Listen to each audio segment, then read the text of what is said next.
Syederalun, pemilik pabrik roti di Takengon keluhkan kenaikan harga bahan baku untuk bahan produksi.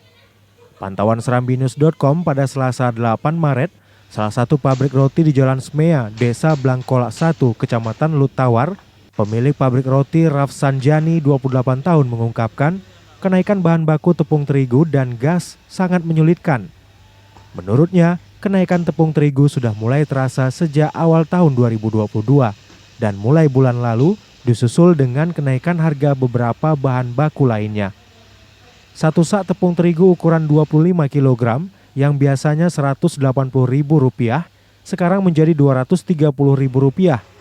Sedangkan gas 12 kg dengan harga Rp150.000 sekarang harus membelinya dengan harga Rp205.000. Dengan naiknya beberapa bahan produksi, ia terpaksa menaikkan juga harga roti yang dijual. Kenaikan bahan baku juga berdampak pada penurunan keuntungan. Dari biasanya 150 juta per bulan, kini menyusut menjadi 120 juta rupiah per bulan.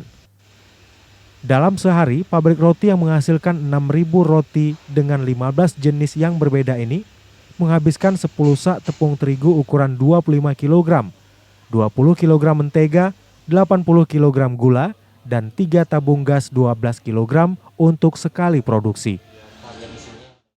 Ada rasanya tuh kenaikan bahan baku tuh di awal bulan itu ya paling terasa tuh seperti harga tepung kan, mentega, gas, gula, minyak makan.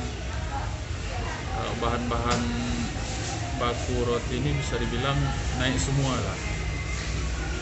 Jadi kita mau naikin harga roti pun susah karena pelanggan kita banyak yang cari uang juga jualan roti kita kan. Dari Aceh Tengah, Bagus Setiawan, Serambi On TV.